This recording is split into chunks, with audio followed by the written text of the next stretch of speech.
Filmmakers across the globe are locked in an ongoing struggle against piracy.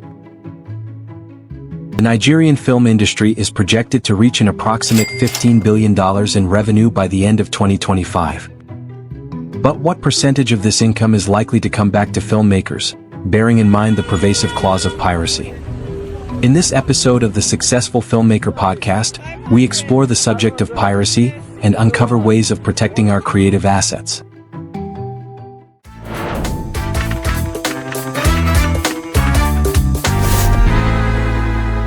Lights, camera, action. Hey everyone, and welcome back to The Successful Filmmaker. And we're diving into a topic today that hits close to home for creators everywhere, especially in the bustling world of Nollywood. Piracy. Exactly. Yeah. See just how big of a problem this is for Nollywood. And more importantly, what can be done about it. Right, because it's not just about understanding the problem, it's about finding solutions. Absolutely. Just imagine you pour your heart and soul into a film. 14 months of your life, gone. And then, just days after the premiere, you find bootleg copies being sold on the street. for next to nothing. I've heard stories about films being sold for like less than a cup of coffee. It's heartbreaking, and it's a widespread issue. And how many films are we talking about here? A whopping 80% of films produced are affected by piracy. 80%. That's a huge chunk of the industry.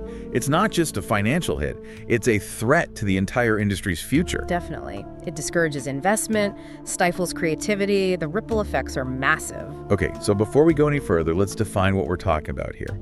When we say film piracy, what exactly does that mean?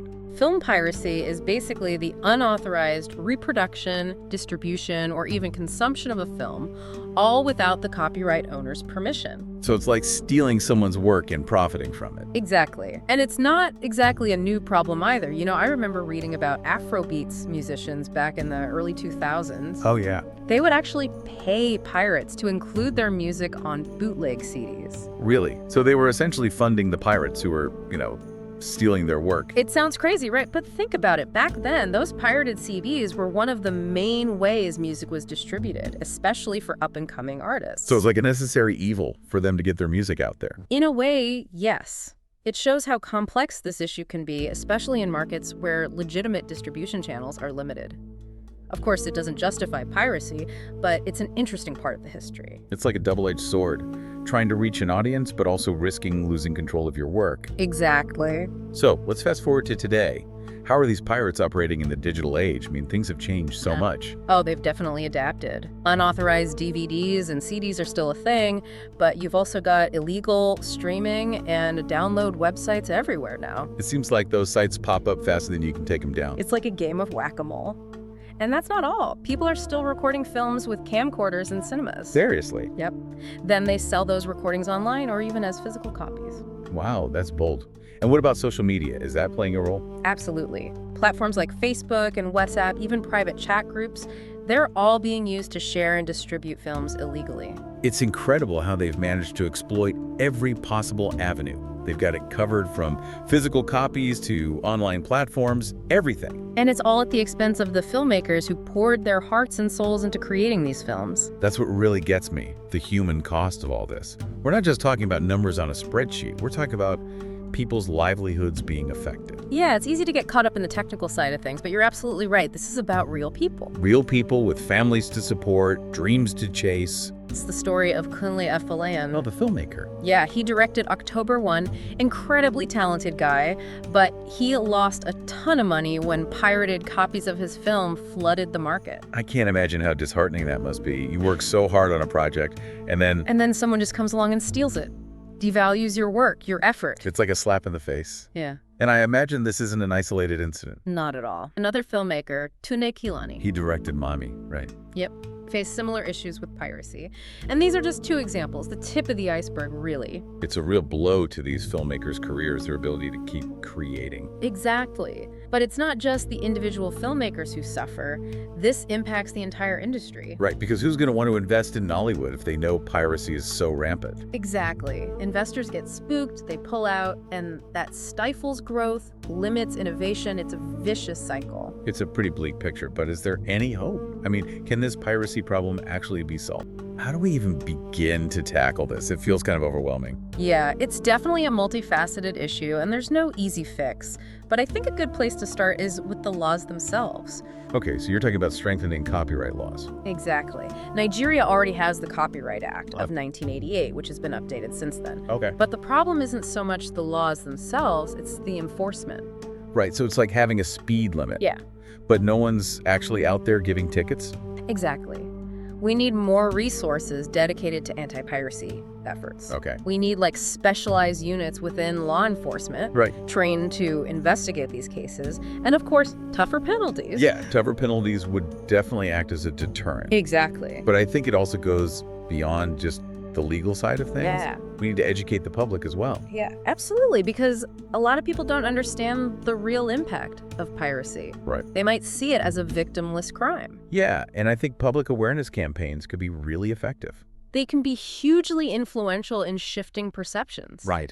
Imagine campaigns that really highlight the human cost of piracy. Yeah. The filmmakers who are struggling, the jobs that are being lost, the stories that might never see the light of day.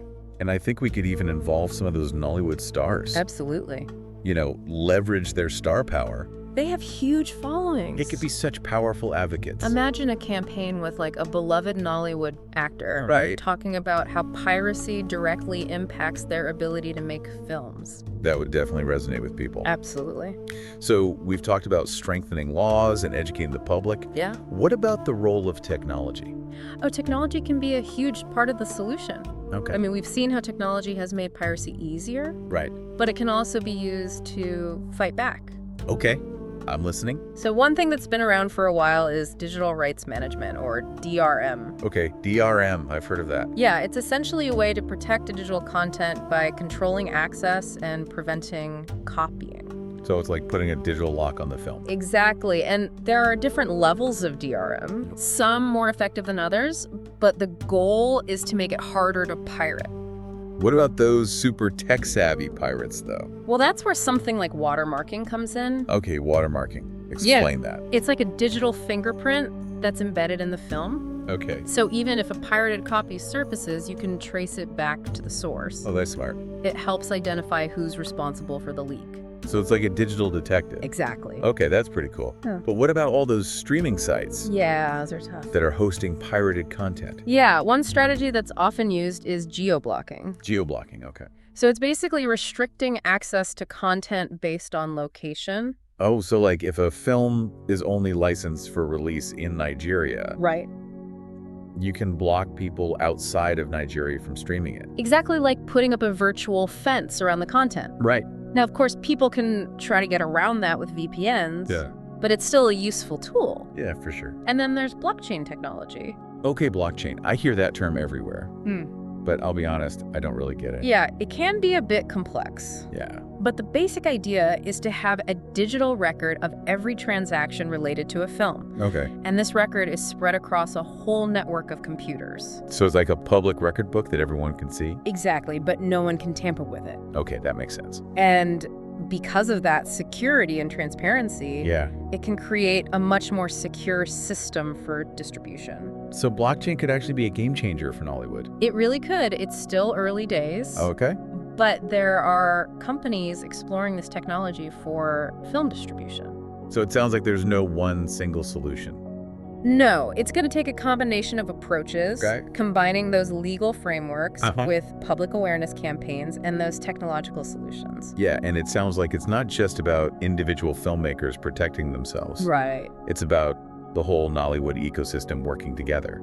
Exactly. It's about creating a culture where everyone respects intellectual property.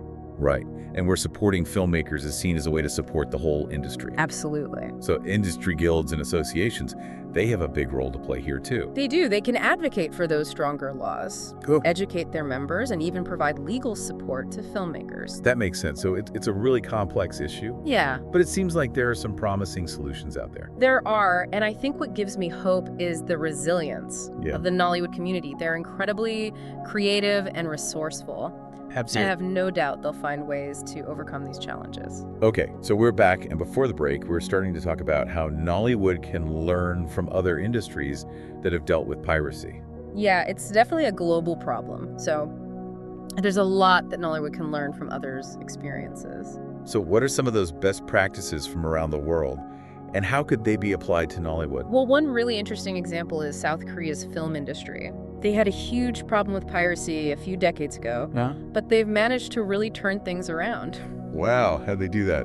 Well, it was a multifaceted approach. They had strong legal enforcement, public awareness campaigns, and a big focus on legitimate distribution channels. So they basically made it easier for people to access content legally. Exactly. They really improved the quality and availability of their legal streaming platforms. Okay, so that makes sense. But I imagine it's not easy to change consumer behavior. Yeah, it takes time and effort. So how they approach the public awareness side of things? They got really creative with their messaging. They targeted different demographics, used humor, and even celebrity endorsements. So they really focus on the human impact of piracy. Exactly. They wanted to show that it's not just about some abstract legal concept. Right. It's about real people whose livelihoods are being affected. And they also worked with internet providers to crack down on those illegal sites. Yes, that was a key part of the strategy. So they made legal options more appealing and illegal options harder to access. Exactly, a two-pronged approach. And do you think that kind of approach could work in Nollywood? I think it could definitely be adapted to the Nollywood context. It's about creating a culture where people value and respect intellectual property. Right, and where supporting filmmakers is seen as supporting the industry as a whole. Absolutely. It's really about fostering that sense of community and shared responsibility. And there are some Nollywood filmmakers who are already doing really innovative things. Oh, like what? Like partnering with mobile network operators to reach audiences in rural areas. Oh, wow. So they're finding ways to kind of bypass those traditional distribution channels. Exactly. They're thinking outside the box. It sounds like it's really about embracing new technologies Yeah. and finding those creative solutions. Yeah, and recognizing that this isn't just a legal battle or a technological challenge. Right. It's about shaping a whole culture Exactly. that values creative work. Well said. This has been such an insightful conversation. I feel like we've learned so much. It's a complex issue, but I think there's hope for the future. I think so too. And I'm really inspired by the passion and dedication of the Nollywood community. Me too. They're incredibly resilient. And for our listeners out there, if you want to support Nollywood, make sure you're accessing films through legal channels. Every choice makes a difference. This fight against piracy is ongoing, but together, I think we can make a difference. Absolutely. Thanks for joining us on this deep dive into piracy's impact on Nollywood. I want to say thank you to our expert It was my pleasure. for breaking down this really important topic. And to all of our listeners out there, thank you for joining us on Successful Filmmaker. I hope this deep dive has been helpful. Don't forget to subscribe so you don't miss any future episodes, and keep making those films. Okay, cut. That's a wrap.